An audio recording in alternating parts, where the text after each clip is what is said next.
From the wall to the keep, through cathedrals and catacombs, unto ice and ember, this has been my journey into Dark Souls 3. My name is Ice, and before we begin, here's a recap. I backtracked after the Abyss Watchers fight to the Cathedral of the Deep, wonderful level, and beat the Deacons of the Deep.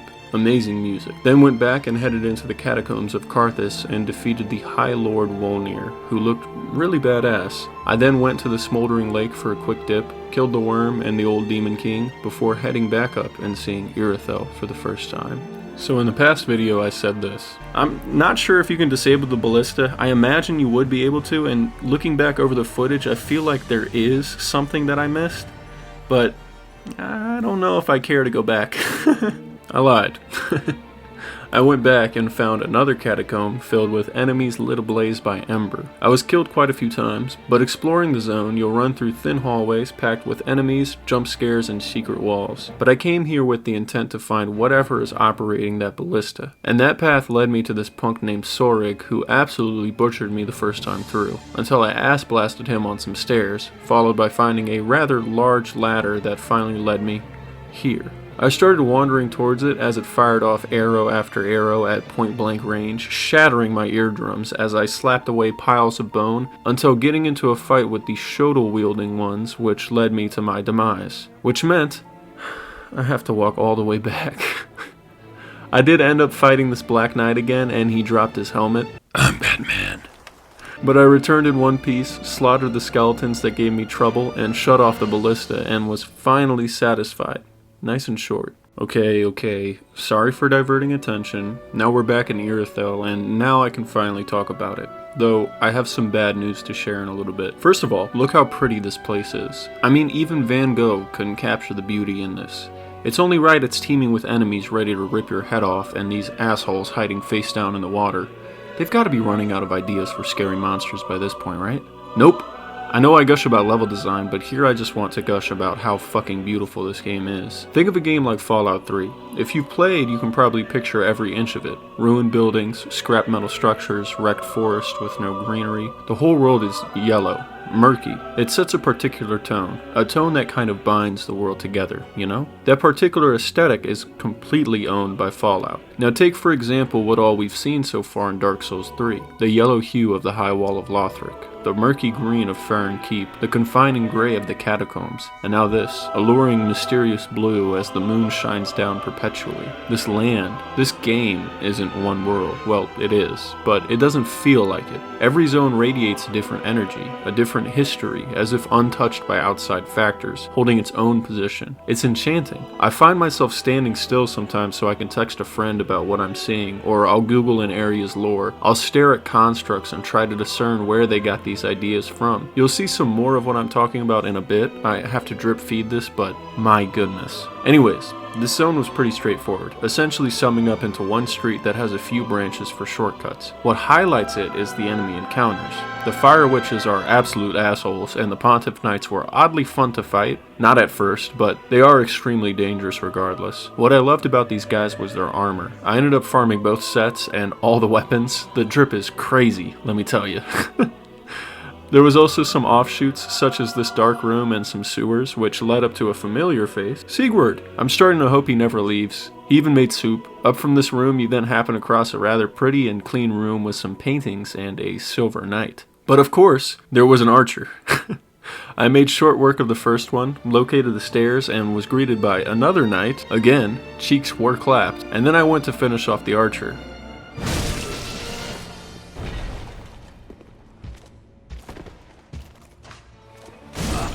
Man. I came back with rage in my heart and defeated the archer. I also found a few chests across the room and found a Dark Souls 1 reference. I think everyone knows Ornstein and Smo. That's about as far as my knowledge goes. And after a bit, you happen across this massive building. I guess another cathedral, or is this just a church? I'm not sure, but this is where tragedy strikes. I've been distraught about this situation since the day it happened. I thought and thought about how I can manage this situation. and I can't. I forgot to click record when I fought Pontiff Sulyvahn. Now, not all is lost. My mic was active at least, so I have my verbal reactions at the time of fighting, but I can't believe I forgot to click record. My friend Steph offered to supply a video of himself fighting Pontiff, so here's a few of my reactions dubbed over. Can we just, like,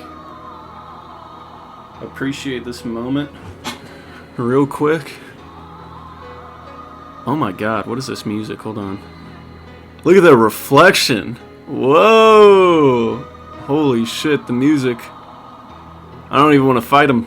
You're a little too slow for me, pal. Oh my god. Oh, he got me. That was pretty good. He's fairly straightforward, but he is tricky. Oh my god!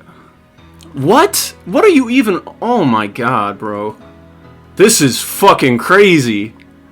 Oh! Oh, you got me. Oh, you got me. I couldn't even see. Oh my god, bro! Give me just 1 second, dog. Fuck. Dude, screw you for getting off my frickin' camera. What the hell? That ghost is lying. Do the fucking slam, you dick. Ah! Yeah! Yeah! Yeah! I didn't want to speed through my playthrough to come back here in New Game Plus just yet, but I solemnly swear on my honor I will return, and I will destroy Pontiff on video myself. I don't want to talk much about the fight here because I don't have footage to provide context, so I'll save it for the fateful day I rematch with him, but to this point in my life, Pontiff might damn well be one of my top 3 boss fights of all time. An absolutely stunning battle that took me 11 tries. Just thinking about it makes me sad how I forgot to record, so let's move on. Exiting Pontiff's arena and heading left, you'll see some more stuff to explore. Getting past these silver nerds isn't so easy given you're on a narrow pass, but run quick enough and nothing will catch you, and you happen across this really cool tower.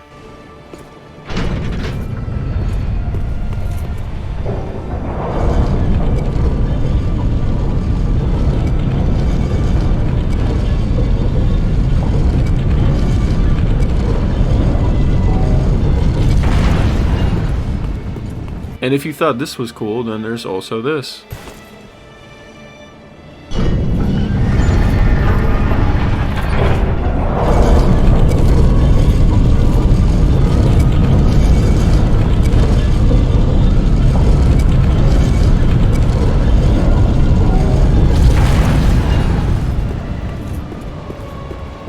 At the top there's also a little secret and a drop down, but just know if you go here you've got to battle your way back up again, so I'd recommend hitting this bonfire first. As I was saying earlier, Anor Londo is one of those constructs you stare at and think it looks familiar, like something that could be real but feels mystical put into this game. And apparently it takes design cues from Duomo di Milano, or the Milan Cathedral, an absolutely gorgeous structure that I wish to see with mine own 2 eyes one day. Now this area was rather small, not sure why. Would have been cool if it had its own little subzone, but nevertheless I appreciate the sight of it alone, and spent quite a bit of time here farming the Silver Knight set anyways, though I guess I'm more familiar with the stairs. Anyways, to get inside you enter from the left door. I entered and was greeted by fireballs and a spider dog, which essentially guards the main gate. After opening that, all that's left is to go straight in and fight the next boss, which I did get footage of. Aldrich, the Devourer of Gods. If you played this game before, did this fight feel underwhelming to you too? Not really in terms of like difficulty, this guy's a real fucking jerk. At one point he literally spammed like 6 Gallic guns in a row, at which point I just let go of my controller. And the arrow attack is nonsense. The first cast doesn't track, but then the second one does, but then the third cast tracks you longer than the second one, but it's RNG how many times he'll cast it. I don't know, but for someone of this magnitude I expected at least a cutscene. Just felt a little phoned in for a Lord of Cinder, you know? I assume there's some greater significance I'm missing having not played the previous games yet, but even the arena didn't feel all that special. Though in terms of the character, I think it made sense. This blob of a figure dematerializing and rematerializing without a sense of space, haphazardly trying to prolong its life by fighting with reckless abandon. Aldrich, in the end, took me 4 tries, and victory only came after realizing the trick is to smack his tail. I was a little sad that you couldn't get its spear or halberd, whatever it is. It would have been cool, but after wrapping up here I then then went to this little place which Siegward hinted at, saying he has a promise to keep.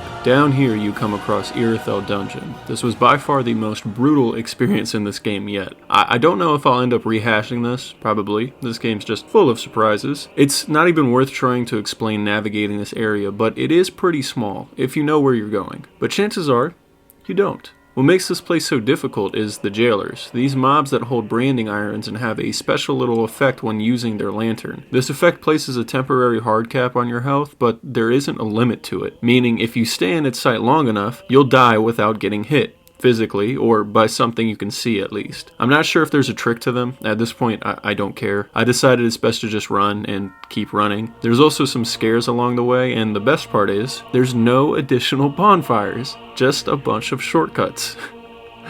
But the dungeons funnel you into yet another sewer, and here is another poop giant. I originally tried killing it only to get swarmed by rats, so the next time down I decided to just hit the sewer pipe and run. Unfortunately, this happened. I love this game. At least this led me to a neat item called the Dragon Torso Stone, accompanied by a dude sitting down, facing a rather interesting looking construct off in the distance. And in the room connected to here are like 7 jailers. Why? Why? Naturally, running away from it then leads you to this scene. A torn down tower, a slim bridge, and underneath a giant flame illuminating a mausoleum. A perceptive eye will also notice the shift in color hiding amongst the wall. Fucking gargoyles again. These ones aren't nearly as bad as Elden Ring's. My god, that fight in Necron still gives me nightmares. But from this tower you've got 2 options. Either continue forward or go through an inconspicuous gap. More areas means more loot, so of course I went the other way, towards the gap. You'll fall upon a winding passageway that deviously places some holes in front of you, to which the hall opens into a little poison puddle. Nothing creepy here, I assure you. I decided it best to check out this derelict building because I heard some crazy noises emitting from it and entered only to find babies with hands for faces. I'm not sure if these are scarier than the hand spider things, but they're definitely a bit more tedious to kill. After getting on top of this building, you fight a magic butthole, and then there's a hallway directly to the left. Running through that, you'll have some more to explore, happening across a narrow hallway, but this time, paranoia sets in. I walked into this little room and tried approaching a window, only to be stopped. But something felt wrong. It didn't feel like an invisible barrier, so of course, I started mercilessly cutting away at thin air, only to find 2 jailers hiding invisibly. For the rest of that hallway, I swung my sword aimlessly, I'm not too fond of surprises, and I ended up exiting the area through this tunnel and realized there was one other thing there. A window. One you had to jump into. This led to the homie, Siegward, and I freed him. Then went on back to the tower, and all that was left was forward, the mausoleum. Of course, the flame cauldron shoots fireballs at you. What else would it do? You'll then enter a room and find a pack of handmaids and some gargoyles, also some chests and such, but the only real attraction here is the fog wall, and what it housed was this.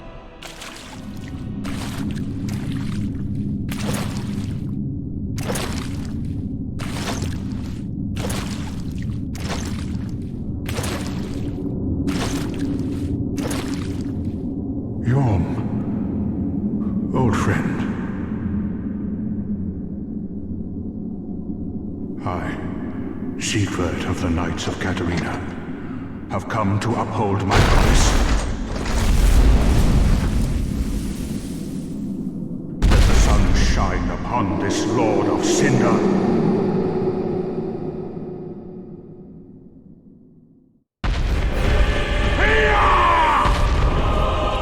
What a total badass. Now I realized after the fight that I was supposed to be using a gimmick weapon called the Storm Ruler, but it didn't matter and I didn't really mind, because this was Siegward's battle. I was just a summoned NPC. But what a cool fight.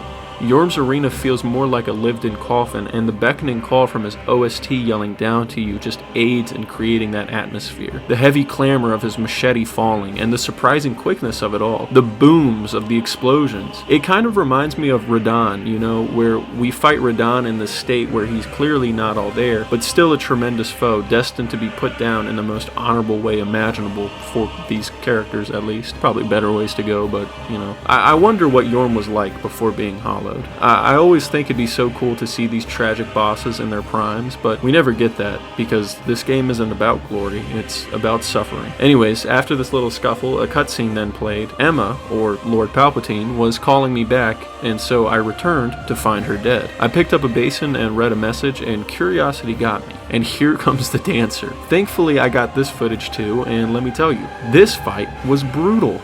Flourishing flame and darkness, this, I don't know if scary is the right word, but this unsettling mistress, I think, is it a woman? That doesn't matter? This unsettling monster proved to be quite the challenge. And the first try I died and was sent back to Yhorm's bonfire, only to find this set of armor. Rest in peace, Seaward. You've earned it. Returning to Dancer, I have some observations to make. One, listen to her footsteps.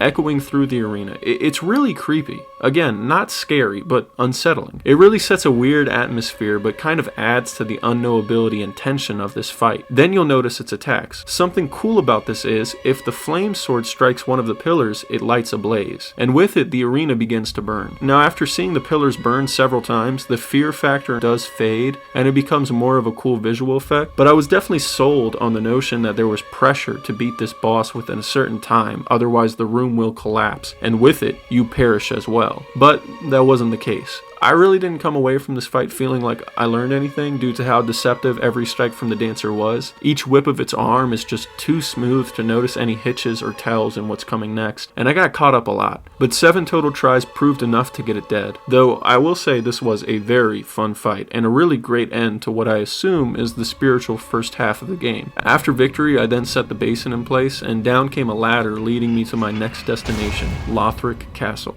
And with that, the journey for now ends.